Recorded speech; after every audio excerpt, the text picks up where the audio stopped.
하나님 말씀 증거하도록 합니다.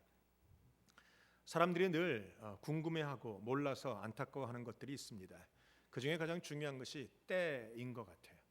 많은 사람들이 모든 것을 다 알고 싶어 하지만 특별히 알고 싶어 하는 것이 때입니다. 언제인가라는 것이죠. 언제 사업을 하시는 분들은 언제 새로운 투자를 할 것인가, 집에 관한다면 언제 집을 팔 것인가 말 것인가 살 것인가, 또 어떤 사람은 언제 결혼을 할 것인가, 언제 이것을 행할 것인가 말 것인가. 우리가 미래가 두려운 이유는, 미래가 불안전한 이유는 언제인지를 모르기 때문에 그래. 아무리 힘든 일이 있어도 언제인지를 알면 괜찮습니다. 아무리 미래가 힘들어도 언제 스탁을 팔지, 언제 스탁을 살지, 물건을 팔지 살지 이런 것에 대해서 정확하게 때를 알면은 두려워하지 않는다는 것이죠. 그러나 때를 모르기 때문에 사람들은 늘 두려워하고, 그래서 점집을 찾아가고 사람들을 찾아가고 예언하는 사람 찾아가고 많은 그런 일들을 하는 것을 볼 수 있습니다. 성도들도 마찬가지인 것 같아요. 성도들이 가장 힘들어하는 것이 바로 이 때에 관한 것입니다. 특별히 자기가 생각하는 때와 하나님이 생각하는 때가 다를 때, 이것이 우리 가운데 힘들죠. 우리는 지금 기도합니다. 고난 가운데 하나님께 부르짖습니다. 그럴 때 하나님께서 바로 이때에 응답하셨으면 좋겠는데 하나님의 응답이 오지 않을 그 순간에 내가 마음속에 불안이 있고 안타까움이 있고 아픔이 있고 괴로움이 있다라는 것이죠. 때는 하나님께 속해 있습니다. 여러분이 그것을 분명히 신뢰하고 오늘도 이 말씀 가운데 함께 들어가기를 원합니다. 오늘 본문에 보면 인간적으로 이스라엘 백성들이 고난을 당하면서 그들이 채찍에 맞으면서 아픔을 겪으면서 하나님께 부르짖는 기도가 있었습니다. 하나님께 부르짖고 기도하는데 하나님이 응답하고 계시지 않았다는 것이죠. 아니 최소한 우리 인간으로 보면 그게 얼마나 오래됐는지 정확하게 모르나 모세 인생만 봐도 그래요. 모세가 태어나서 지금까지 80세가 될 때까지 하나님은 응답하지 않고 계십니다. 그것이 이스라엘 백성들에게는 고통이었다라는 것이죠. 고통이었다는 것이죠. 그들이 눈물 가운데 기도했습니다. 고통 가운데 부르짖었습니다. 그러나 하나님의 일하심이 보이지 않을 때 우리는 어떤 생각이 들까요? 하나님이 나를 잊으신 것이 아닌가? 하나님이 나를 버리신 것이 아닌가? 하나님이 내 기도를 응답하지 않으신 것이 아닌가라는 생각이 들게 됩니다. 그러나 여러분이 정확하게 알아야 되는 것이 있어요. 믿는 자라면 오늘 이 말씀을 통해서 성경의 원리를 발견해야 됩니다. 성경의 가르침 첫 번째가 뭡니까? 하나님은 내 눈앞에 기도 응답이 오지 않는 순간에도 여전히 일하고 계신다라는 거예요. 하나님은 이스라엘 백성들의 기도를 들으셨습니다. 그들의 고통을 보셨습니다. 그리고 응답하십니다. 그 응답이 뭡니까? 모세를 준비시키시는 것이죠. 하늘에서 모세가 갑자기 뚝 떨어지는 것이 아니라 엄마 뱃속에 태어나서 40년 궁정에서 또 40년 광야에서 하나님 앞에서 훈련받는 자로 만들어 가시는 것, 이것이 하나님이 응답하시려고 하시고 계시다는 거예요. 하나님의 응답이라는 것입니다. 여러분, 어떤 응답은 한 번에 응답이 됩니다. 어떤 응답은 한 번이 아니라 과정으로 응답이 됩니다. 어떤 응답은 시작되는지 모르는지 모르겠는데 좌우지간 결론이 되면 그 응답이 보일 때가 있습니다. 이거 다 하나님이 응답하신다는 거예요. 우리가 기도하면 하나님이 응답하십니다. 우리가 기도하면 하나님이 응답하신다는 사실을 믿어야 원 기도를 할 수 있는 거예요. 그래야 새벽을 깨우고 기도하는 거예요. 그래야 금요 철야 기도를 할 수 있다라는 것입니다. 하나님의 응답입니다. 우리는 고통스러운 게 응답이 내 눈에 보이지 않아서 고통스럽지만 하늘에서는 이미 하나님이 허락하시고 응답하시고 시작을 하고 계시다는 것이죠. 그렇기 때문에 여러분이 이 말씀을 통해서 또 하나 끄집어내야 되는 성경의 원리 넘버 2, 그게 뭐냐면 하나님의 때를 신뢰하셔야 돼요. 우린 지금 당장 은혜가 받고 지금 당장 문제가 풀리고 지금 당장 응답받으면 좋겠지만 하나님은 그것을 시간차를 두고 일하십니다. 이스라엘 백성들이 부르짖게 하시고 그 부르짖음이 끝에 극에 달했을 때 하나님은 사람을 태어나게 하시고 또 계속해서 부르짖게 하시고 그 사람이 궁중에서 자라게 하시고 그리고는 자기의 힘이 빠져서 어깨에 힘 빼고 모세의 힘 빼기가 있으며 그다음에 도망가서 광야에 있다가 광야에 살게 하시고 그리고 모든 것을 할 수 없게 되는 늙은 시절에 그를 부르게 되시는 것이죠. 그러나 우리 한국 사람들은 이 때를 신뢰하는 게 참 약해요. 한국 사람들에게 있는 장점이 있습니다. 그 장점이 뭡니까? 빨리 급한 성격이 장점입니다. 한국만큼 이 경제의 그 모든 것을 빠르게 이룬 나라가 없어요. 그래서 한국 사람이 갖고 있는 그 급한 그 성격 때문이고 빨리의 그 조급함 때문에 이 모든 일을 이루게 된 것이죠. 한국 사람은 자주간 빨라요. 이게 강함입니다. 장점입니다. 한국 사람들이 얼마나 일을 잘하는지 우리가 다 알죠. 제가 시카고에 있을 때 그 시카고는 눈이 많이 오는 도시이기 때문에 이 도로가 견디질 못해요. 눈이 오고 나면 그 염화나트륨 뿌리고 다니니까 그 만들어 놓고 몇 년만 있으면 아스팔트가 까지고 깨어지고 뭐 시멘트가 깨어지고 막 이런 상황이 생겨서 항상 도로를 고칩니다. 그러나 눈이 올 때는 못 고치니까 눈이 올 때는 기다렸다가 쉬어되고 있다가 눈이 끝나면 그때부터 고쳐서 눈이 올 때까지를 고쳐요. 그래서 흔히 시카고에 사는 사람들은 농담처럼 이렇게 얘기합니다. 시카고는 딱 두 시즌밖에 없다고. 두 계절밖에 없어. 하나는 눈이 오는 계절, 하나는 길을 고치는 계절. 우리가 이렇게 얘기하고 넘어갑니다. 그런데 제가 살던 곳에 한 300m의 길을 고치는 시간이 왔어요. 그걸 까내고 시멘트를 바르고 뭐 아스팔트를 까고 하는 과정인데 300m 되는 그 길을 고치는데 그 2차선의 길을 고치는데 8개월이 걸렸어요. 8개월 동안 그거 300m 지나가는데 30분 이상씩 밀렸던 기억이 있어요. 얼마나 답답한지 몰라요. 속에서 그런 생각이 들었어요. 한국 사람들을 탁 갖다 집어넣으면 한국 사람들은 밤에 불 켜고 24시간 싹 까내고 그 다음날 싹 붙이고 3일이면 딱 끝날 거. 8개월을 끌고 있더라고요. 그래서 빨리빨리 하는 건 한국 사람의 장점인 거 분명합니다. 그러나 한국 사람에게는 이것이 또한 약점이기도 해. 우리는 기다리지를 못해요. 우리는 빨리빨리. 그래서 우리가 한국 사람이 제일 좋아하는 냄비는 슬로우 쿠커가 아니에요. 우리가 좋아하는 냄비는 우리가 좋아하는 그릇은 냄비죠. 냄비. 금방 끓어버리는 거. 라면도 냄비에 끓여야 되고 이것도 냄비에. 얼마나 빠른지 몰라. 이 급한 성격. 히든크가 한국에 와서 제일 먼저 배운 한국말이 혹시 뭔지 아세요? 빨리빨리예요. 한국 사람들이 미국에 와서 스페인시를 배울 때 가장 먼저 배우는 단어가 빨리빨리죠. 안 달래. 한국 사람들은 그래요. 한국에 거하는 외국 사람들에게 물어봤어요. 한국에 와서 가장 인상 깊었던 게 뭡니까? 그들이 말하기를 한국 사람들은 급한 민족입니다. 그들이 이렇게 표현했어요. 외국 사람이 커피 자판기에서 돈을 넣고 버튼을 누르면 컵이 뚝 떨어져서 커피가 줄줄줄 나옵니다. 외국 사람들은 기다린다는 거죠. 그리고 불이 꺼지면 손을 뻗어서 컵을 잡는데 한국 사람들은 돈을 넣고 버튼을 넣고 컵이 딱 나오면 컵을 들고 있어요. 뜨거운 물이 뚝뚝뚝 떨어져서 튀어서 뒤어도 들고 있어요. 한국 사람들은 급해요. 급한 게 장점이지만 급한 게 약점이에요. 이 약점이 교회 생활에도 똑같이 적용을 해요. 왜 빨리 부흥하네요? 아니 부흥이 문제가 아니에요. 요새 저한테 전화 오세요. 성도님들이. 목사님 우리가 원원원 기도 시작했는데 무슨 좋은 소식 있어요? 언제 시작했죠? 월요일부터 시작했어요. 그때 수요일 날 전화 오셨어요. 그 믿음 대단하시죠. 그러나 우리는 너무 급해요. 기다릴 줄을 몰라요. 하나님의 역사는 늘 기다림을 통해서 나타나요. 우리는 영성에 대해서 착각해요. 영성이라는 게 기도를 많이 한다, 소리 지르고 기도한다, 뭐 영적인 걸 본다. 그러나 영성 중에 가장 중요한 영성이 하나 있는데 그게 뭐냐면 기다림의 영성이에요. 하나님 앞에 기도하고는 기다리는 거죠. 왜? 하나님의 때를 신뢰해야 되는 것이에요. 하나님의 때를 신뢰하지 못하면 이건 병이에요. 한국 사람 속에 있는 병이 있어요. 무슨 병입니까? 빨리빨리 병. 옆 사람 고백하세요. 빨리빨리 병에서 치유받자. 물론 하나님의 때를 기다리는 것 굉장히 힘들어요. 인내하는 것 굉장히 힘들어요. 그렇기 때문에 하나님이 그것을 우리에게 요구하시죠. 하나님 앞에 무슨 믿음이 필요하냐? 하나님의 때를 기다리고 있는 믿음이 필요하죠. 하나님의 때는 하나님이 정하세요. 우리가 정하는 게 아니라는 말입니다. 저도 모르겠어요. 앞으로 어떻게 될지, 언제 끝날지, 어떻게 될지는 잘 모르겠으나 여전히 우리에게 필요한 것은 하나님 앞에 기다리는 것이에요. 여러분 솔직히 까놓고 얘기해서 우리 시온교회에 있는 많은 성도님들, EM과 뭐 청년까지 다 앞에 온 성도들 중에서 가장 마음이 초조하고 가장 급한 사람이, 가장 마음이 힘든 사람이 누굴까요? 여러분들이세요? 저예요. 이거 빨리 해결돼야 되는데, 빨리 교단 나가야 되는데, 빨리 예배할 정도 찾아야 되는데, 이거 놓치면 어떻게 하나, 저거 하면 어떻게 하나, 그런 마음이 날마다 들죠. 제가 그때마다 아침마다 세수하면서 거울을 보고 선포하는 게 있어요. 하나님을 신뢰하자. 하나님의 때를 신뢰하자. 지금 보면 더디 가는 것 같고 늦게 가는 것 같지만 여전히 하나님의 때가 가장 정확하다라는 거죠.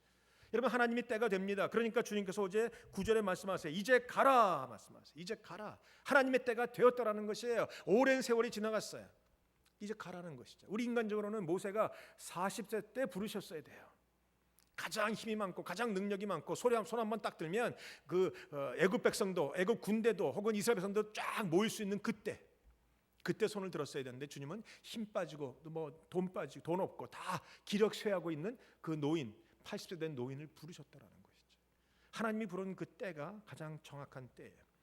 제가 청년부를 할 때 청년들에게 물어봤어요. 결혼에 대해서 쭉 얘기하면서 청년들이 목사님 결혼 정년기가 언제인 것 같으세요? 그래서 물어봤죠. 그럼 너희는 어떻게 하느냐? 그랬더니 애들이 이 28, 30 뭐 이런 얘기 하더라고요. 그때마다 좀 어렸죠. 요새는 좀 더 늦어졌어요. 그래서 제가 그랬어요. 결혼 정년기란 하나님이 결혼하게 하시는 때야. 그래서 우리는 자꾸 내가 어떤 정확한 시간을 만들어가요. 내가 30에는 요거 해야 되고 40에는 요거 해야 되고 요거 해야 되고 내가 원원원 기도회를 시작한 지 3일 됐으니까 결과가 와야 되고 우리는 이렇게 우리가 때를 정해요. 아니에요. 우리의 때가 우리가 정하는 때가 아니라 하나님의 때를 믿으셔야 돼요. 하나님의 때까지 기다리시면 하나님이 우리를 한 번도 실망시키지 않으신다라는 겁니다. 하나님이 하시는 거예요. 옆 사람에게 고백하세요. 서두르지 말자. 하나님의 때를 기다리자. 여러분 우리가 늘 기도하셔야 돼요. 하나님의 때를 알게 해달라고 기도하셔야 돼요. 그리고 하나님의 때까지 내가 사고치지 않도록 기도하셔야 돼요. 여러분 하나님이 아브라함을 부르셨어요. 그리고 약속하셨습니다. 내가 너에게 놀라운 그냥 그 하늘에 있는 별처럼 바다에 있는 모래처럼 자녀를 주겠다.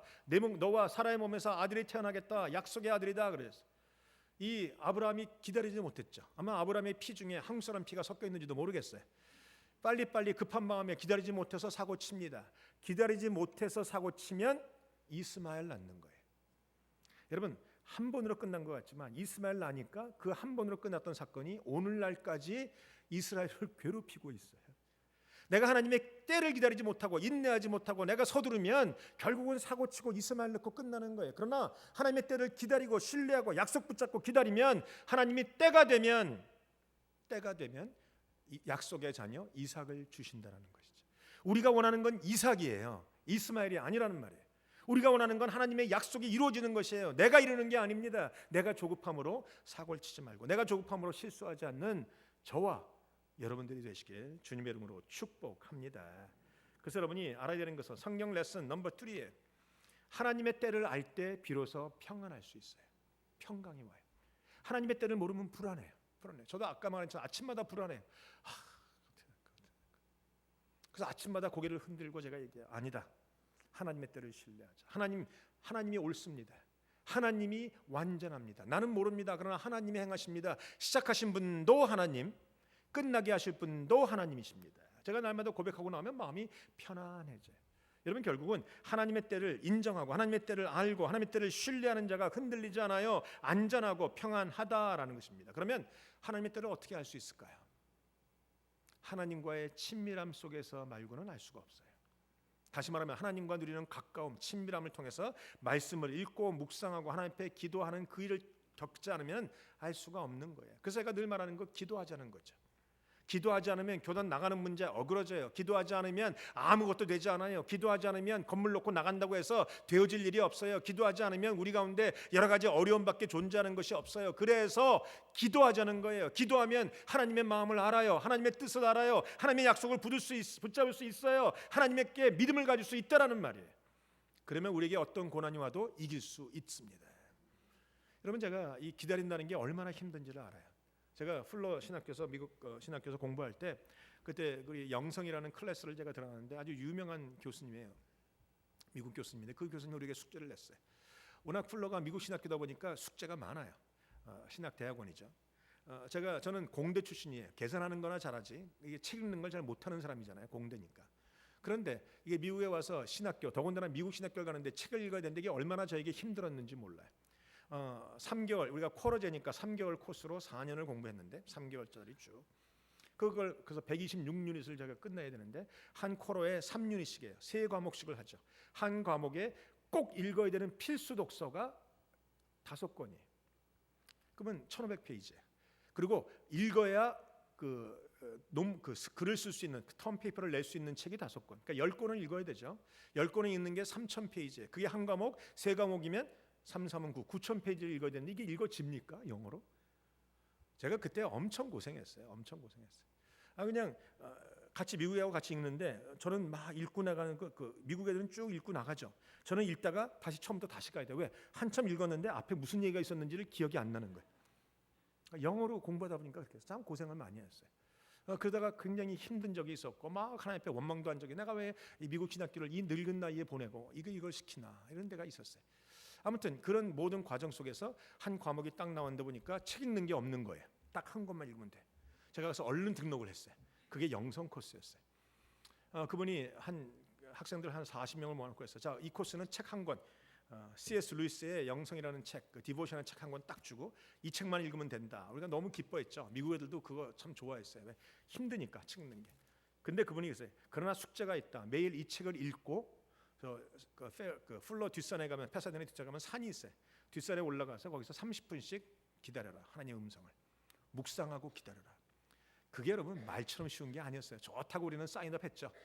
그리고 맨 마지막에 하나님께 들은 음성, 경험한 걸 갖다가 석 달 뒤에 턴페이퍼 한 12장짜리 써내면 끝나는 거예요. 얼마나 좋습니까? 했는데 그 다음 날부터 그 나무 밑에 가서 그 산 위에 올라가서 기다리는데 이게 죽을 맛이더라고요.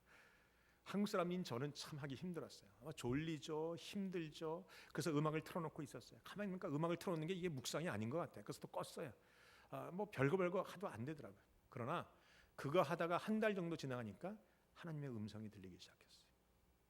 그래서 제가 그때 깨달았어요. 영성 중에 중요한 영성이 기다림의 영성이는구나.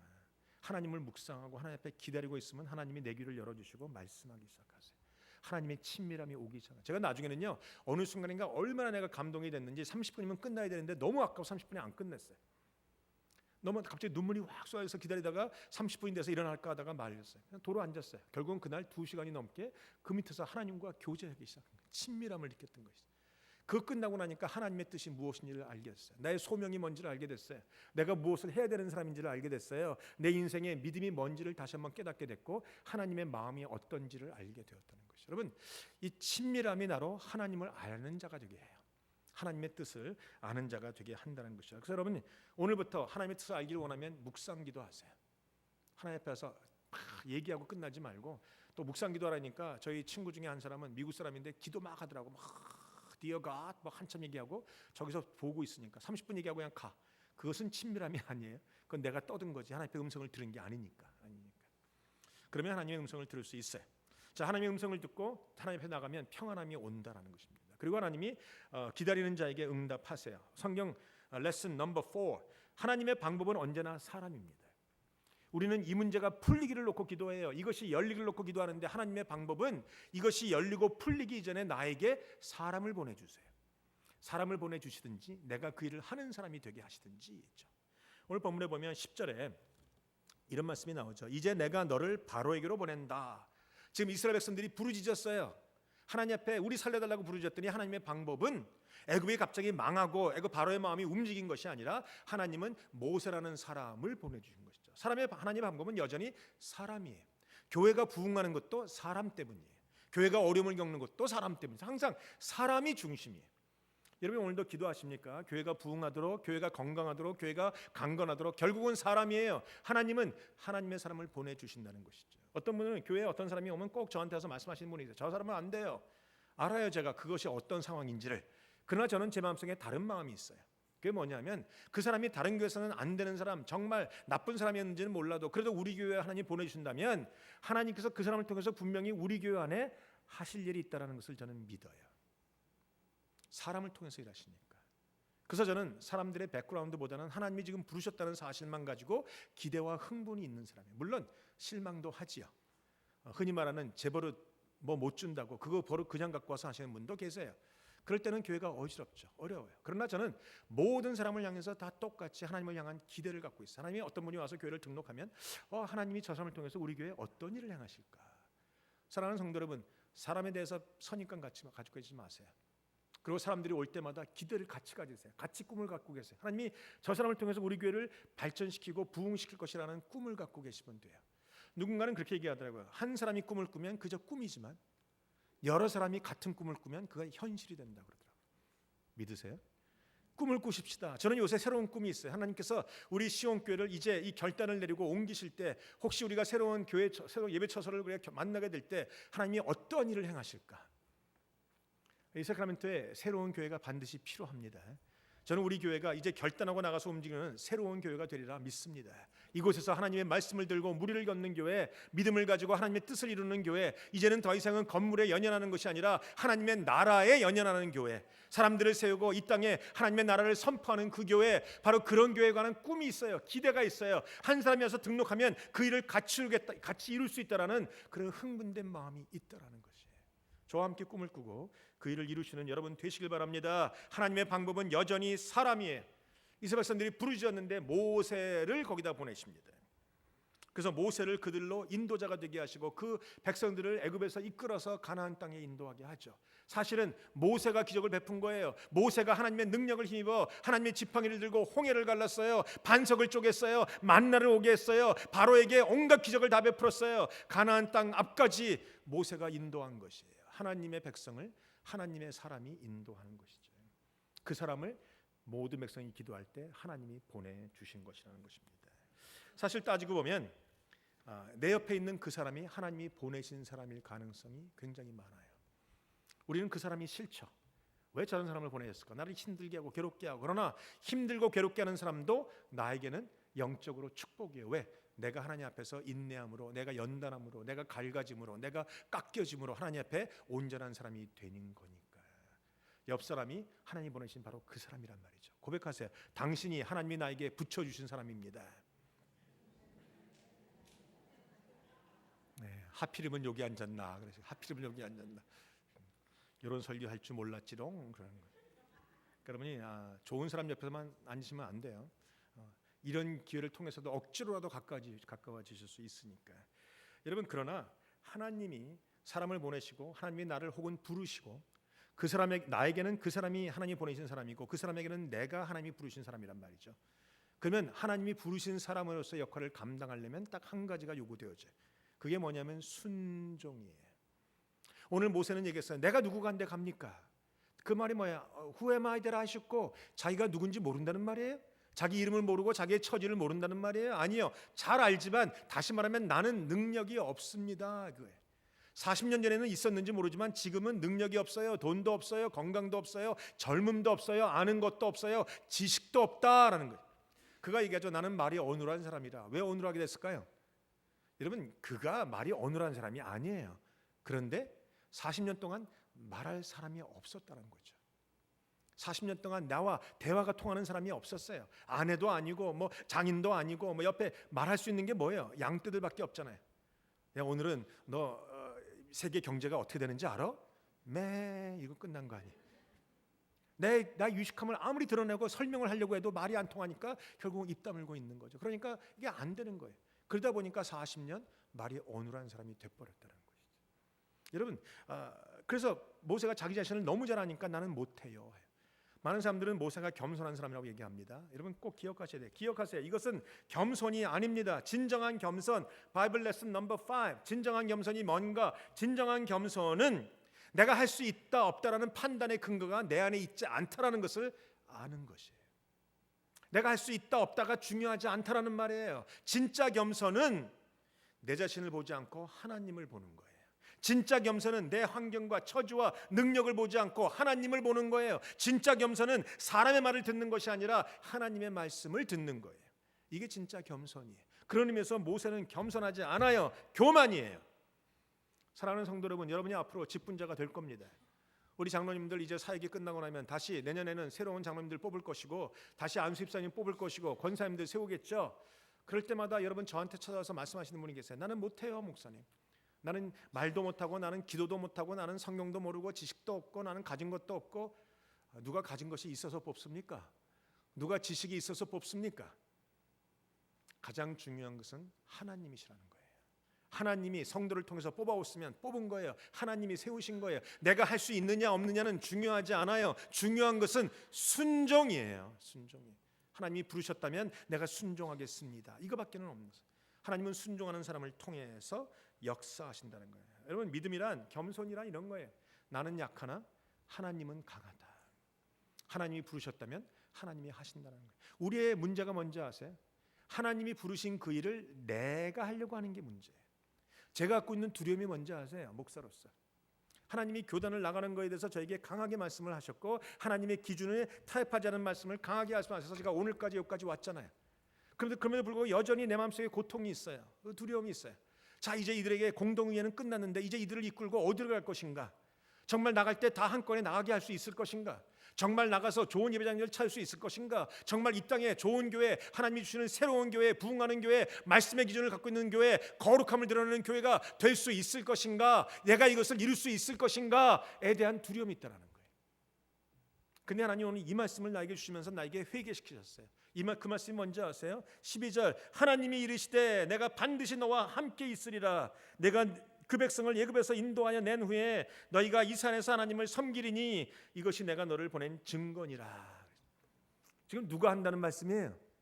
하나님이 하신다는 말이에요. 우리가 공동회를 시작한 이유가 하나님 때문이었잖아요. 공동회에 하나님이 90% 주신 것이 하나님 아니십니까? 하나님께서 오늘 그 일을 이끌어 가시는 분이 하나님이세요. 내일은 몰라요. 그러나 하나님이 반드시 우리를 아름다운 예배 처소에서 아름다운 예배, 하나님께 영광을 돌리는 바로 그 예배 하나님이 이루어 주실 것이에요. 오늘 내가 이 말씀을 읽고 얼마나 감동이 됐는지 몰라요. 하나님 앞에 눈물로 아멘 소리가 얼마나 많이 나왔는지 몰라요. 이제는 두려움이 없어요. 이제는 걱정도 없어요. 좋은 자리를 찾을 수 있을까 없을까, 교단은 쉽게 내보내 줄까 말까, 이제는 걱정이 없어요. 그러든지 말든지 누가 하십니까? 하나님이 하십니다. 하나님이 막 고민하는 모세에게, 모세는 고민하죠. 11절 모세가 하나님께 아뢰되 내가 누구이기에 바로에게로 가며 이스라엘 자손을 애굽에서 인도하여 내리이까. 그때 하나님의 해결책이 뭐예요? 내가 너와 함께 하리라. 좀 더 우리가 실제로 얘기해 볼까요? 하나님 뭐라고 하시는 거예요? 시끄럽게 이것저것 따지지 말고 잔소리하지 말고 한 가지만 기억해라. 내가 너와 함께 하느니라. 옆사람에 고백하세요. 한 가지만 기억하십시다. 하나님이 우리와 함께 하십니다. 바로 그것이 믿음이라는 것이에요. 믿음이라는 것이. 많은 분들은 자꾸 자기의 생각을 가지고 환경을 바라봐요. 자기의 생각을 가지고 자신을 바라봐요. 이래 갖고는 풀리지 않아요. 우리가 바라봐야 되는 것은 하나님의 약속 하나 붙잡고 바라보는 거예요. 그럴 때 우리 가운데 생명의 면류관이 씌어지게 된다는 것이죠. 인간적으로 보기에는 모세는 행할 수 없는 사람이에요. 말도 어눌해졌어요. 이제는 모세를 누가 기억이나 해요. 모세에게 무슨 능력이 있어요? 무슨 지도력이 있어요? 사실은 지도력이 있었다면 40년 전에 뭔가 일어났겠죠. 그러나 모세가 그래서 자기 자신을 잘 알기 때문에 못한다고 할 때 하나님은 할 수 있다라고 말씀하세요. 왜? 내가 할 것이기 때문에. 우린 자꾸 주체가 흔들려요. 내가 하려고 해. 내가 하려고 하니까 자꾸 어떤 분이 저에게 물어보죠. 목사님 만약에 우리가 새로운 예배처소를 얻어 나갈 때 몇 명이나 따라올 것 같으세요? 이 사람은 올 것 같으세요? 저 사람은 올 것 같으세요? 이 사람은 저 사람은. 듣다 보면 마음이 막 조마조마해져요. 이것도 모르겠고 저것도 모르겠고 이 사람 눈치 보니까 아닌 것 같고 저 사람 눈치 보니까 아닌 것 같고. 목사님 1:1로 좀 만나서 설득하셔야 되는 거 아니에요? 제 마음속에 막 용섬치죠. 맞는 얘기 같기도 하고. 그런데 하나님 앞에서 내가 결단했어요. 치아라. 하나님이 하실 것이다. 누가 따라 나오든 누가 따라 나오지 않든 더 이상은 I don't care. 왜냐하면 하나님이 하실 것이니까. 왜? 일은 내일이 아니거든요. 교단을 나오는 게 내일입니까? 교회를 옮겨나가는 게 내일입니까? 새로운 예배처를 찾는 게 내일입니까? 근데 사람들은 내가 하는 일처럼 생각해요. 목사가 마음에 들면 찬성하고 협조하고, 목사가 마음에 안 들면 반대하고 협력 안 하고. 내일을 지금 하고 있는 겁니까 내가? 제가 생각하니까 웃기더라고요. 내일을 하는 건가? 아니에요. 그 웃김과 동시에 내 마음속에 안전함이 들어왔어요. 그럼 내가 내일을 하는 게 아니야. 내일을 한다면 내가 설득해야지. 내일을 한다면 나를 좋게 만들어야지. 나와 관계를 풀어줘야지. 내일을 한다면 협력자를 만들어야지. 그런데 하나님이 내 뒤통수 딱 치시고 말씀하세요. 네 일이냐? 아닙니다. 내 일이 아닙니다. 하나님의 일이십니다. 하나님이 하시기 때문에 나하고는 상관없어요. 나를 좋아하든지 안 좋아하든지 내 말을 순종하든지 나와는 상관없어요. 하나님만 좋아하시면 돼요. 하나님께만 순종하시면 되는 거예요. 하나님이 말씀하세요. 내가 너와 함께하리라. 내가 반드시 그들을 애굽에서 나오게 해서 이 산에서 예배하게 하리라. 그것이 내가 너를 보낸 증거니라. 저는 여러분들은 이곳에 사는 사람이었지만 저는 이곳에 사는 사람이 아니었어요. 근데 하나님이 저를 이 세크라멘트로 부르셨어요. 보내셨다는 것이죠. 하나님이 모세를 보내듯이 나를 보내셨어요. 저와 모세는 물론 비교할 가치가 없는 사람이죠. 그는 위대한 사람이고 나는 아무 가치 없는 사람이에요. 그러나 원론적으로는 그렇다는 거예요. 하나님이 나를 이곳에 보내셨어요. 그 보내심의 증거를 달라고 제가 얘기하죠, 하나님 앞에. 그런데 하나님이 오늘 이 본문을 통해서 정확하게 말씀하셨어요. 이것이 내가 너를 보낸 증거다. 그 증거 가운데 이스라엘 백성들이 고난을 당할 수 있어요. 하나님이 모세를 보내십니다. 이스라엘 백성들이 보내셨어요. 그때 이스라엘 백성들이 당장 좋아집니까? 안 좋아집니다. 고난은 더 커졌어요. 벽돌을 만드는데 지푸라기도 주지 않고 벽돌을 만들게 하죠. 불만은 커져요. 먹을 것도 줄입니다. 고난은 더 심해지죠. 점점 안 되는 것 같아 보이지만 결론적으로는 하나님이 모세를 통해서 일하십니다. 그것이 증거라는 거예요. 사랑하는 성도 여러분, 제가 여러분에게 오늘도 말하고 싶은 것은 이 모든 일들은 하나님의 일이에요. 흡사 여러분의 일인 것처럼 착각하지 마세요. 흡사 목사 일인 것처럼 착각도 하지 마세요. 하나님의 일이세요. 하나님이 주관하셨고 하나님이 시작하시고 하나님이 끝을 보실 일이에요. 결론이 뭔가? 하나님 일에 내가 협조할 것인가 순종할 것인가만 결정하시면 돼요. 그러면 결정이 쉬워져요. 그렇지 않으면 이게 자꾸 복잡해져. 자꾸 복잡해지고 어려워지고 해야 되나 말아야 되나, 제사는 안 한다는데 나는 해야 되나, 목사가 기분 좋으면 내가 하고 안 하면 안 하고, 그러면 복잡해지죠. 하나님이 하셨다는 거예요. 하나님의 일이에요. 오늘 하나님이 나에게 그 말씀을 주시면서 제게 이 말씀도 따라 주셨어요. 이사야 41장 10절이에요. 두려워 말라, 내가 너와 함께함이니라. 놀라지 말라, 내가 네 하나님이 됨이니라. 내가 너를 굳세게 하리라. 참으로 너를 도와주리라. 참으로 나의 의로운 오른손으로 너를 붙들리라. 아멘입니다. 아멘입니다. 하나님은요, 우리에게 사명 주시고 부르심 주시고 순종하는 우리를 버려두지 않으세요. 해봐라 하지 않으십니다. 내가 한다, 너는 그저 서 있기만 해라 하는 것이죠. 다시 얘기합니다. 모세가 기적을 베풀었습니까? 아닙니다. 하나님이 기적을 베푸셨습니다. 그럼 모세가 뭘 했습니까? 하나님의 지팡이를 들고 서 있었던 것뿐입니다. 그러니까 하나님이 그 일을 하셨다는 것이죠. 우리에게 필요한 것은 능력이 아니에요. 지혜가 아닙니다. 내가 갖고 있는 물질이 아닙니다. 우리에게 지금 필요한 것은 바로 이 믿음인 것입니다.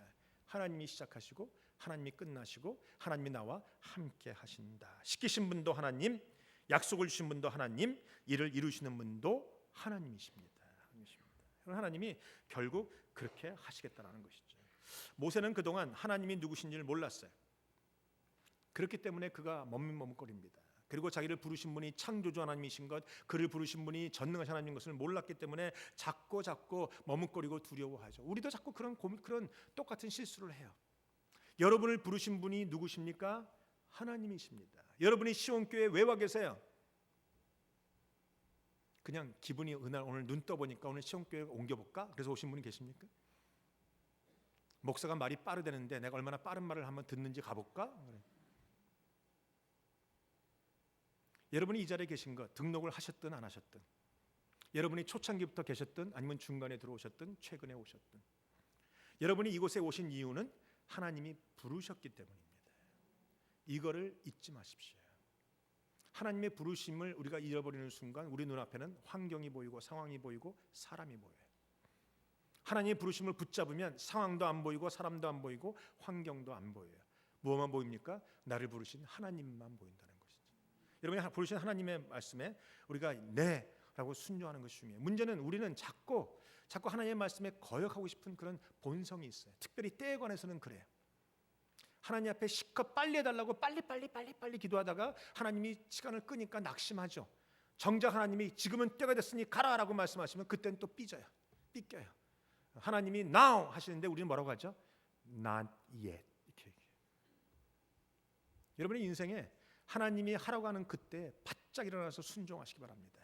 하나님이 하지 말고 기다리라고 한다면 헛손질하지 말고 사고치지 말고 기다리시고, 하나님이 하라고 하면 또 떼질 또 뒤로 넘어가지 말고 바짝 일어나서 하나님 갑니다 라고 말할 수 있는 우리가 되기를 주님의 이름으로 축복합니다. 기도하시겠습니다.